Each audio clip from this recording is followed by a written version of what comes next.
just common knowledge among most everybody in the world, obviously not to the Secretary. How can you then explain to me this Marine's mistake in taking classified documents or mishandling them is more severe than the Secretary of State, who sent and received classified emails on a regular basis, including those that were originally classified, not those that were classified later, but were originally classified? Yeah, first of all, I'm familiar with the case, and I'm quite certain it's not a 793F case. It was prosecuted His as conviction was under 793F. Yeah, I don't think. I mean, I'll go back and check again. I'd urge you to too. I'm pretty sure it's not under the gross negligence prong of 793F, but it's a Uniform Court of Military Justice prosecution, not by the Department of Justice. Am I remembering correctly? This was from and is appealed out in the U.S. Court of Appeals for the Armed Forces did actually hold it on this. Yes. But regardless, I think I don't think this is under the same provision, but even there, that's a case involving someone who actually stole classified information, hard copies. What people need to remember, and I don't say this to make a little of it, I think it's a very serious matter. What happened here is the Secretary used an unclassified email system, her personal system, to conduct her business. And let's just stop right there. That in and of itself, and I understand it's going to come, Dr. Cummings, we've been through, you've been through a lot of questions, I apologize. But let's just come back to the basics here. We're trying to parse that I didn't have such a Sandy Berger or all these others who've been prosecuted, they took a hard copy. In today's society, and even understanding if you go through any information, that is not credible given the timeline where you have the New York Times saying that this server existed, the House immediately sends a subpoena, he has this conversation, and then lo and behold, a few days later, all the emails are bleach-bitted. Oh, he told us that with immunity, that no one directed him to do it, instructed him to do it. We developed no evidence to contradict that. Again, we're never in the business of believing people. The question is always, what evidence do we have that establishes disbelief? We don't have any contrary evidence. His account is uncontradicted by hard facts. Well, he's in a situation where he has, these things are now under a subpoena, and he has conversations with people who they potentially could implicate, and then he takes this action. So I guess the question is it more reasonable to think that he just would have said, oh, you know what, I just need to all of a sudden bleach-bit this stuff without any direction at all? I just find that to be something that is difficult to square. Let me ask you this. In September, you sent a memo to your employees at the FBI basically defending the way the Bureau handled this investigation. Why did you send that? It was about how we were doing transparency, because there was all kinds of business about whether we were trying to hide stuff by putting it out on a Friday, and I wanted to equip our workforce with transparency about how we were doing our productions to Congress so they can answer questions from their family and friends. I want them to know we're conducting ourselves the way they would want us to. And because you mentioned former agents and people in the community, I mean, this has provoked some controversy within the ranks of current and former agents? By Congress, and only in spite of Reddit's own senior, what they call flak team, trying to hide it, only because a few people caught it, do we even know about it, and is this and other committees interested in getting the backups that may exist on these deletions? I guess my question to you is he destroying evidence relevant to congressional inquiries? And I'll answer it for you, yes, he is. And what are you going to do about it? That's not something I can comment on. Well, let me go into something that concerns this body in a very specific way. As a former chairman issuing subpoenas, I issued a subpoena, and additionally, I issued preserved letters. In addition to that, now Chairman Chaffetz issued what were effectively preserved letters. Some of them were directly to Hillary Rodham Clinton while she was still Secretary. Others, the subpoena in 2013 was to Secretary Kerry. These individuals destroyed documents pursuant or took it out of federal custody pursuant to our subpoena and our discovery. As a result, they committed crimes. My question to you is, when I was a chairman and I wanted to grant immunity to somebody, I had to go notice the Department of Justice, and you were consulted. Isn't that correct? In a particular matter? In any matter. I don't know whether the FBI is consulted in that circumstance. Okay. For the record, yes. The Department of Justice does not grant immunity without checking with federal law enforcement to see whether it will impact any ongoing investigation. That's the reason we have a requirement to give notice. When the reverse was occurring, you were handing out like candy, according to some, immunity. Did you, or to your knowledge, Department of Justice, confer with Chairman Goodlatte, Chairman Chaffetz, Chairman Smith, or any of the other chairmen who had ongoing subpoenas and investigations? Not to my knowledge. So isn't there a double standard that when you granted immunity to these 5 individuals, you took them out of the reach of prosecution for crimes committed related to destruction of documents or withholding or other crimes pursuant to congressional subpoenas? I don't think anybody was given transactional immunity. Oh, really? Now, we have not allowed to make your immunities public, but I'm going to take the privilege of making one part of it public. I read them. You gave immunity from destruction to both of those attorneys, not just turning them over, the documents over, specifically destruction. You did the same thing with these other 2 individuals, Brian and Paul Cabera. You gave them immunity from destruction. Yeah, I don't think, well, again, I could always be wrong, but I don't have them in front of me either. Well, because you don't let us take them out of the skiff, it's a little hard for us too. But the fact is, when you read them... My answer, I'm pretty sure that what was granted was use immunity. In the case of those 2 people, coextensive with 18 U.S.C. 6001, which means no statement you make can be used against you directly or indirectly. Transactional immunity is sometimes given also by prosecutors, says you will not be prosecuted in any event for this set of facts. I don't think there was any transactional immunity. Well, when I read for both of the attorneys that immunity was granted, it's in both cases said destruction, in addition to the turning over. Why was that? Why would you believe that was necessary, or do you believe that would be necessary? You wanted the document. You wanted the physical evidence. Why did you have to give them immunity from destruction of materials? And because my time is expiring, when you look into it and hopefully get back to this committee, I'd like to know, does that immunity apply only to destruction on the computers delivered so that other destructions by Cheryl Mills could still be prosecuted? Yeah, again, my recollection is no transactional immunity was given. A protection of statements was given to the Combetta guy and Mr. Pagliano.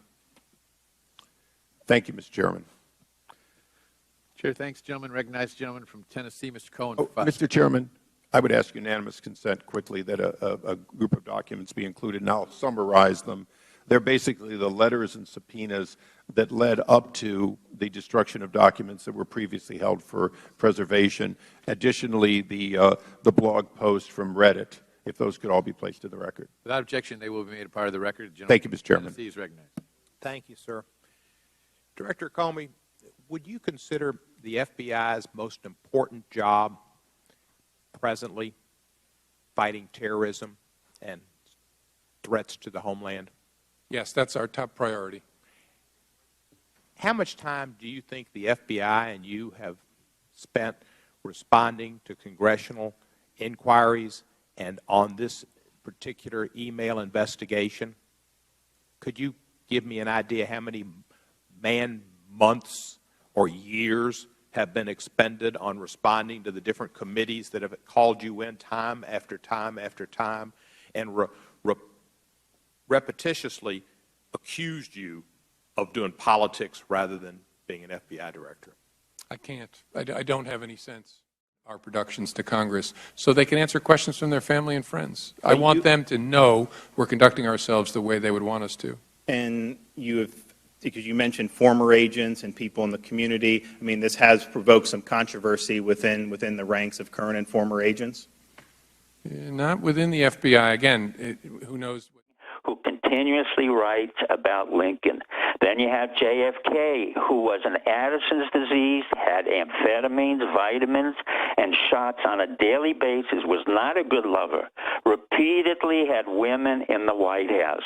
And let me quote Colin Powell, General Colin Powell, who said that Hillary is a disaster with hubris. No matter what she touches, it always gets screwed up. And he then added, excuse my language, and her husband's continuously dicking women in their household. That's Colin Powell. Well, also, I mean, it's confirmed by everybody, Secret Service, FBI, Blackwater folks, special forces that have guarded her. They said she blows up constantly. We're talking carpet chewing, you know, screaming, yelling over nothing. She's, as a psychiatrist, what is these blow-ups? She is sick. As a psychiatrist, I have said repeatedly, and as a neurologist, she has Parkinsonism. She cannot run for the presidency of the United States. I, again, compel her doctor, who was a disaster in her diagnosis, and Columbia physician surgeons to release the information to show that she has Parkinsonism. You could see yesterday, she continuously smiled, looked up. She had to sit down. She had to, I forgot that. She had to sit down, basically. She had to sit down, but remember the same man who ends up as the CIA guy to fix her panel was there at the end all the time. She has to read her answers. She could not handle an active, vigorous campaign. She has not flown. She cannot fly. She cannot really exert any energy throughout an 8-hour day. Exactly. She's going to be off for 20 days, they announced last week. We're like 5 in. You know, this is a crime, and this is where the FBI individuals have to break out, the CIA has to break out, the military officers have to break out. Exactly. Now is the time to start disregarding this criminal group that's hijacked the country. If you're an American, this is not mutiny. We have to stop going with these people. No, this is not mutiny at all. This is a real revolution in a way that we haven't seen since 1776 because corruption has permeated the Republican Party through this effete, insignificant man, Paul Ryan, and the other man, Frankenkopf. It was so Isn't that an endorsement of Trump, that he has these horrible neocons and these nobodies and these sycophants of the establishment against him? That's a good thing. I think it's brilliant because what he has done is to recapitulate the fact that all these neocons, the Wolfowitzes, the Pearls, the Steve Hadleys, the John Boltons, none of whom served in our military, all of whom avoided our service in Vietnam, nevertheless, under the auspices of the Israeli Mossad, have come to the United States with dual citizenship, including Chertoff, Giuliani's right-hand prosecutor, and created a 9/11 stand-down. This is still the effect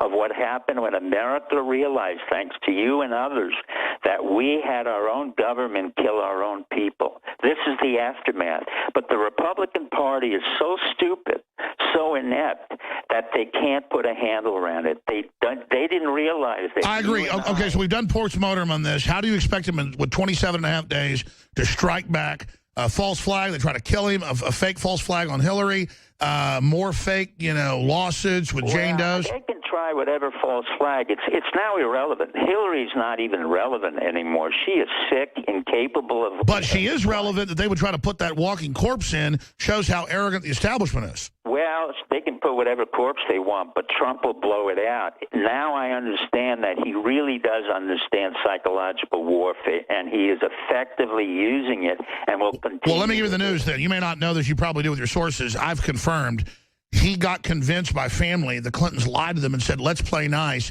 Let's not go there. That's why he did that at the last debate. Now he understands, and he's told some of his family that mean well. It shows he's a good guy, listens to his family, but it's also kind of a bad thing. He just said, look, sit down, watch what I do. So now we're seeing Trump be Trump, and he needs to just stay that way. That's exactly right. And I think Kushner and I think Bannon have done a brilliant job, and Ms. Conway as well, of steering him right to the right direction. And now the American public has to understand this is not about a person. This is not about a personality as much as it is about a dynamic that... Exactly. He's a figurehead. It's the old establishment. We know they're bad. Doesn't matter what they throw at Trump now. He's our figurehead. That's correct. He is the articulation of what you and I and many of others have said. We are tired. We're sick of it. We no longer want to follow what this country has been doing and what the leaders. You have Obama, CIA, bred infant. Clinton, another CIA-bred infant. Bush Jr., a disaster, another CIA. This is the end of the CIA and its capability to insert into our presidency the people that they've nurtured and created. In turn, we have Michael Flynn of the Defense Intelligence Agency, and she has, on the other hand, somebody not as capable, Michael Hayden. But now we have a confrontation. The fact trying to run this sick, crazy woman just shows they shouldn't be in office. But at the same time, they're still going to try this. They're still going to run this thing. They're still going to try to steal it. So what do we do? Well, what we do is, number one, I would love to see the honorable men and women of the FBI who've been compromised by a corrupt boss, James Comey, to come out on their own and basically state that they no longer believe in their leader and that. Ooh, imagine a press conference. If 100 of them stood together, you couldn't fire them all. It'd be over. Well, that's my point. And it's time for the American citizen who works for the CIA, for the Exactly. FBI. Why do you and I have to be the ones hanging our ass out here? And I'm not bragging that we're heroes, but where is that survival instinct? You and I, it's very simple. You and I don't have a pension. We're not guaranteed our livelihood. You and I know that we have to hustle every day for our living. We don't have a guaranteed life cycle. But the FBI individual thinks that he or she is going to be given, going to be taken care of for their whole life, get a pension. It's just not going to happen. But you said it. They are discrediting it with a mortal wound. They can't put this back together again unless they turn against it. Well, they have to. There's no other alternative. And I know many of the FBI career officers, and they have to remember, James Comey was never an FBI agent. He was never a special agent. He's a Politico. Was a prosecutor, and he was a lawyer, and he was a compromised lawyer, along with Sandy Berger and Cheryl Mills and all the others. But you're right. The next 28 days, we need people now to do the right thing, folks. That's do correct. The first thing I would say, I'd like the FBI people to walk out and say, look, we no longer can support Comey. There are those in the CIA who can say the same thing about John Brennan. There are those in the military who could say, look, we're standing up for what we believe in. But they can defy orders. If the orders and the people are incompetent or corrupt, there is an obligation in the Constitution for us to fight the men. That's in the Declaration of Independence. You're right. Don in Texas, you're on the air with Dr. Steve Pachenik. Go ahead.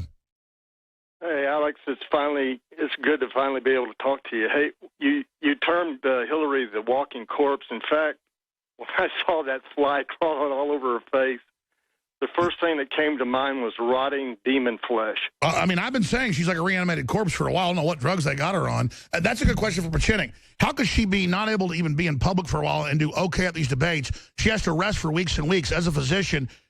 What are they doing? There's another issue that you brought out a long time ago, and I think that she may be receiving blood transfusions, which has been known in the past to revive certain people for a certain amount of time. But if you looked at her at the end of the debate, she was very tired. She was having to sit down. There was a few minutes when we've got clips coming up where she kind of blacks out. Correct. And then that CIA operative, who's their lawyer, so to speak, but he worked in Africa and elsewhere, comes in and takes out her notes. It's the same guy you see all the time. Absolutely. Great point, Dr. Pachenik. Don, go ahead. Anything else? Yeah, it's like she's a pile of dead flesh. In that post-debate interview, she looked like she had about had it. Her eyes were bugged out and going in different directions. And, I mean, I think she reached the limit of her drugs, yeah. It just shows the hubris. Why didn't they get a better candidate? Because it's her turn. It's her turn, Dr. Pachenik, isn't it? So we have to run a corpse. Well, the point is that she's so ruthless and the machinery is so corrupt that they've compromised everybody in the government, including Comey, Loretta Lynch. Yeah, they're their Obama. own worst enemy. They don't get it. I mean, at the end of the day, they're the ones bringing them down. We just want to stop nuclear war. Thank you, Don. Mike and others, your calls, 70 seconds away with Dr. Pachenik. Then we've got David Knight coming in. Get ready. This is biblical. This is historical. This is the stuff of legends you're seeing right now. We've never had greater opportunities. We've never been in greater peril. The best of times, the worst of times. It's a tale of two cities.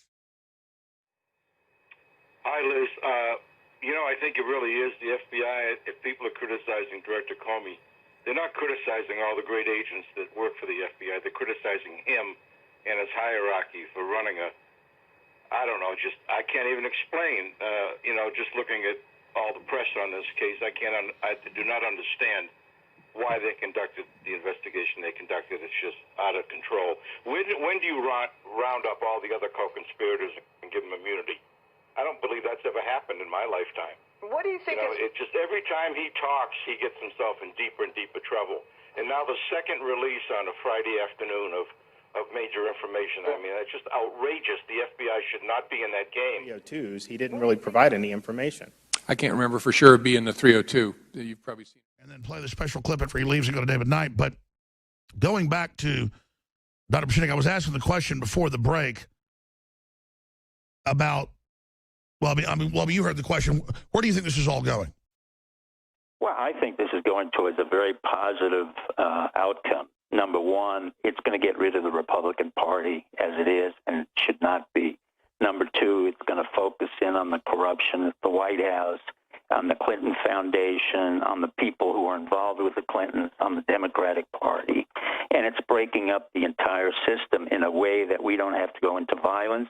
We don't have to go into chaos. And I find it a very constructive revolution, which is Trump revolution. And I think it's being led by very responsible people. Which I should add, I've got to admire the people that created the internet in the 60s and 70s, knowing they were giving it to the government as a spy system that would actually be a two-way time bomb, knowing, as I've now researched it deeply, that they knew that the elites would take it for one reason and that it was actually something completely different.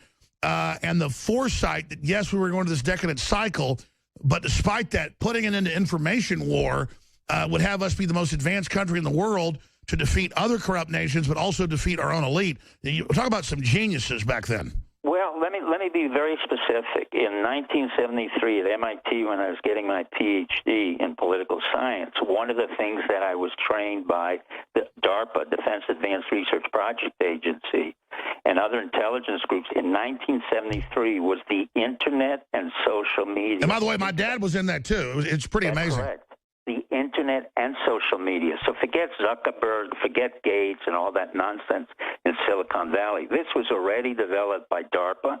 This was already developed by intelligence agencies, and they were using it at that time and understood that it would be a major force in terms of taking down regimes and changing our own regime. They understood that because I was already trained by Ithiel de Solapool, Lucian Pai, and others with respect to regime change. And that was one of the things that we used later on. So the geniuses in America are really incredible. And there are those who speak against us, like Case, and there are those who speak with us, like Paul Thiel. And well, let me ask you this question. How could guys in the 50s, 60s, and 70s envision this whole future world, build it, release it, and it's done so well? I mean, are there still people coming up like that? Because it's amazing.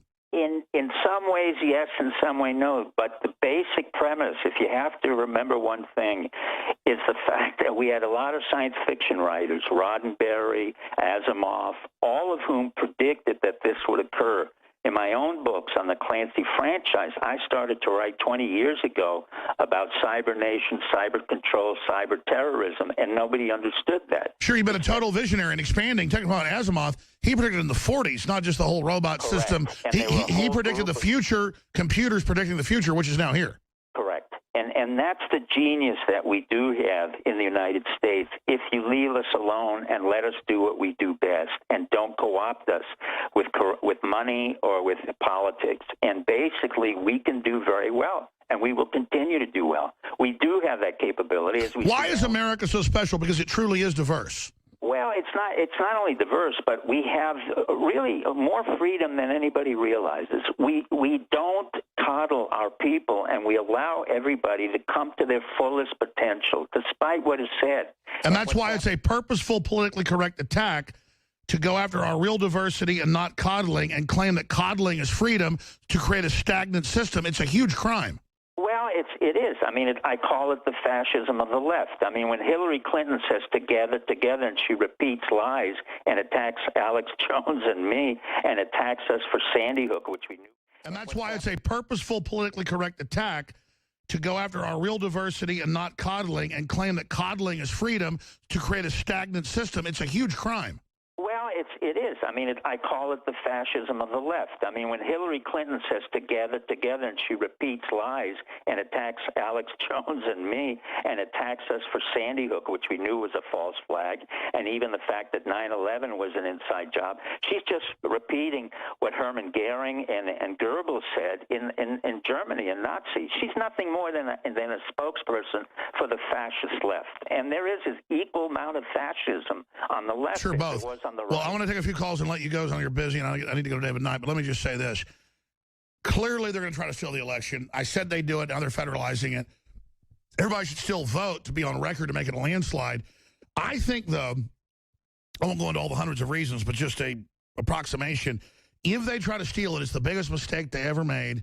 And then that way leads madness. I mean, if and I know there's good people, and I never used to be a person, oh, the government's good, blah, blah, blah. I've just learned statistically people in government are more awake than the general public, on average. I'm saying they're great people, but it's like there's innovators on average who are more awake than anybody, but it seems like government's had a front row seat to the corruption, so we shouldn't make it our enemy. They want to create a civil war, the George Soroses. We want to bypass that, but they will try to steal the election. What are your final concerns about that? Because, or do you agree or disagree? Because I just know they're so full of hubris, so full of chutzpah, bravada, that they're going to try it. I mean, we know they are. What do they have to lose? They're going to do it. Well, they have everything to lose. They will try to denigrate again Trump, and they will try to denigrate you and me and others involved in it. It will not work. What will happen is basically they're in the process of hurting themselves. They're in a spiral of self-destruction. She was in that spiral from the very beginning when she never disavowed the activities of her husband, who was a total jerk, and really was ineffectual.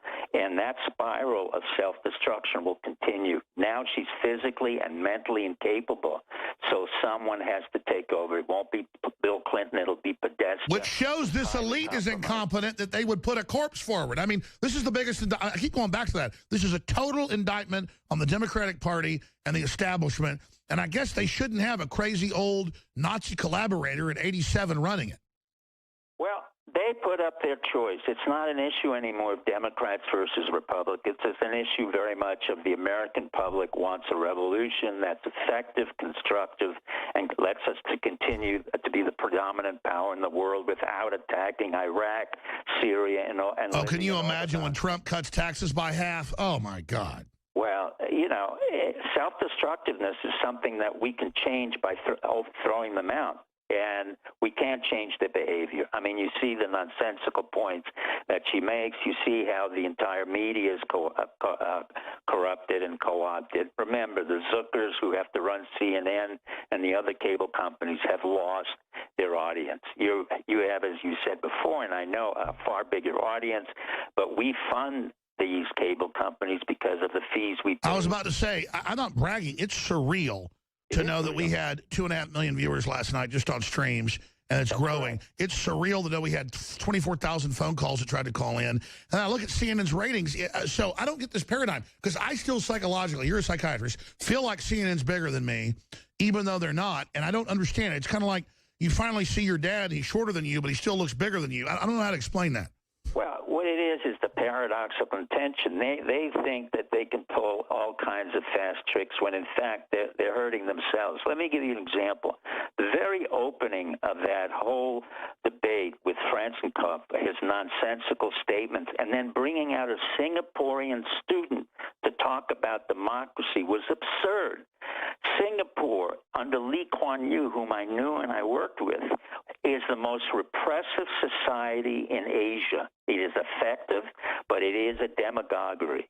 And to put him there as a symbol of democracy was an absurd statement on behalf of the University of Washington and the man who ran the so-called Presidential Commission. They had no idea what they were doing. It shows you how... Isn't Singapore a British totalitarian test? Well, it was, but Singapore left, and Lee Kuan Yew, who was studied at Oxford, got a Ph.D., initially became a communist, made it into a highly repressive... No, I know. They call him the dean of the island and everything. And it's correct. I mean, he is a highly honorable individual, but he is total repression. So to put a Singaporean student there to represent democracy is an oxymoron. I was about to say, but that's the problem. As soon as he goes, he's an honorable guy, runs a technocracy. And so, yeah, low crime overall, but it's a total tyranny, but a good tyranny in that it was run by a good guy. As soon as he leaves, it degenerates. That's correct, but it shows you the stupidity of the Presidential Commission, the fact that neither one of the examiners, Anderson Cooper, questioned it. It showed you that Francenkopf had no idea of what he was doing, and it showed you the University of Washington had no idea of what they were doing. So once again, ignorance is prevalent in our academia, in our media, and in our candidates. And Trump is learning, and he's a fast learner. And the minute he picks that up, he hits them, and that's what people can't tolerate.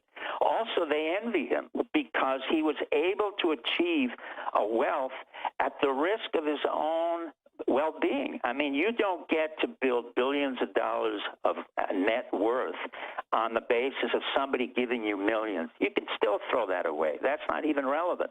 He never gave up, and you can see he keeps on going on flight after flight after flight to town after town, whereas Hillary can't do anything. She's totally incapacitated. And it shows how the media goes along with it, and they wonder why their ratings drop. They don't, it's just like, it's watching lemmings go off the edge of a cliff. Let's take a few calls and let Pachenik go, because I got to go to David here. We're skipping this break. Mike in Louisiana, you're on the air worldwide with Dr. Steve Pachenik. Yeah, listen, I don't know if you caught this, but last night when Trump was saying that Hillary and Obama won't say anything about radical Islamic terrorists, when she was during her response, she called it radical jihadist terror, and then right after that, she said it has nothing to do with Islam. I know, I saw that. Meanwhile, they're saying it's bad that he tweeted she is a criminal, saying she is now sexist to say someone's a woman. This is total assault on language. Dr. Pachenik, what is this attack on language? I mean, obviously it's to create total mental illness. It's a distraction, but basically it's the beginning of trying to create thought control. You know, George Orwell warned us of it. Sure, reducing language then. I'm sorry? So it's 1984. It's reducing language. Yeah, it's reducing language to basically the ability for them to control what we say and how we say it. It's nonsensical. It's not even relevant. It's academic foolishness. Language. I agree. So it shows how delusional they are that this would actually work. Oh, absolutely. But it gives a lot of academicians, salaries, and it gives the president something to say or do other than the fact he's wasting our money and time. Sure, but how do you sit around in the boardroom and go, let's attack language and reduce it down to nothing so we destroy civilization? I mean, these people are reprobate. Well, they don't know the history of World War II. What it shows is the complete ignorance of Hillary Clinton, Bill Clinton, Obama, and the neocons in terms of what happened during World War II. They claim they understand it. These neocon Jews are as stupid as they come. And unfortunately, they came from my university, Cornell, which produced Steve Hadley, Paul Wolfowitz, Sandy Berger, and Fukuyama. All morons. Academic Well, I think morons. the main prime mover, whether, they be neocons or whatever they are, is they are arrogant. These people, float around in this self-delusion. And they have no jobs. They're not able to do what you or I or the ordinary American is able to do, to go out, make a living on their own, and create an asset. They've never created an asset. All they can do is become sycophants in Washington, D.C., get a pension from some think tank, the Rand Corporation, the Brookings Institute, which is a joke, run by Strobe Talbot, the man who cleaned up Bill Clinton. He was his cleaner and a CIA operative. I mean, these are not very bright people. That's right. You show that Talbot was the handler of Hillary and Bill, I guess, in England. Exactly. He was the one who said, oh, no, Myrna was not a problem. Bill Clinton was not a problem. He's totally complicit, all collusive agents. And I know. Well, I read, tell me this is accurate, that when they sent the Clintons into Russia, they were like some of the worst agents ever. Well, Bill Clinton never showed up at Oxford. He was on a Fulbright scholarship. He went in, and he was supposed to monitor anti-war protests or protesters, and he was totally a disaster.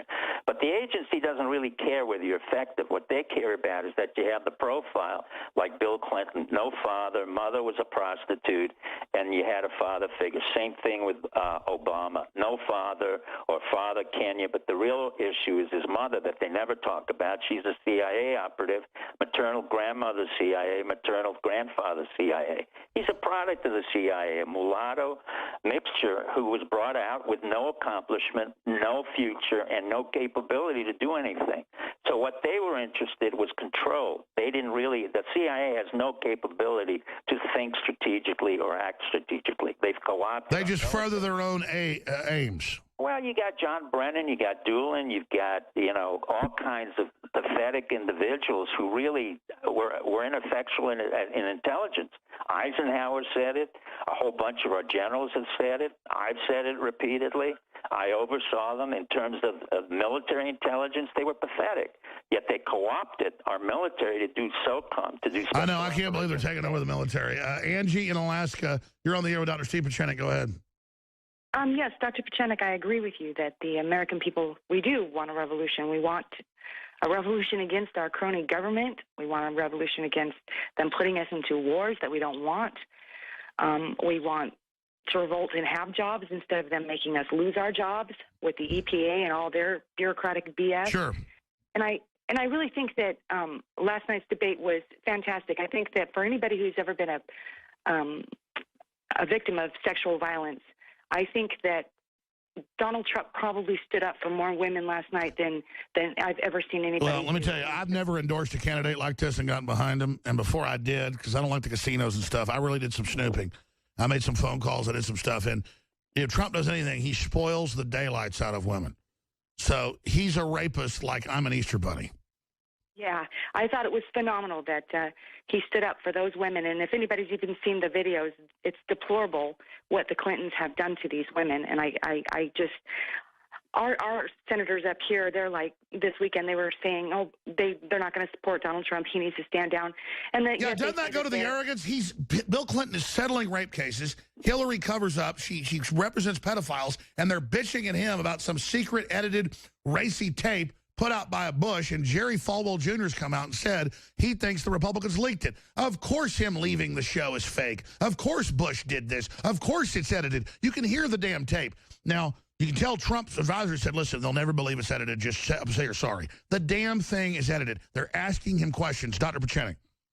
I think what you said, madam, is correct. And I think what you need to do and your colleagues in your state is to put your representatives on notice to explain to you and to everybody else what in fact are they accomplishing. What in fact have they done other than go to meetings and talk a lot? I find, and I've treated many congressmen and senators, I find they do nothing.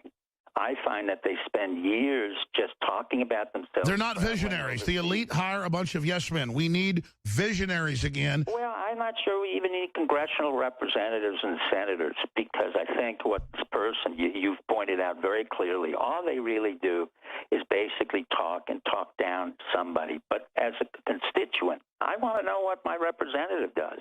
And I'm not very impressed on either side.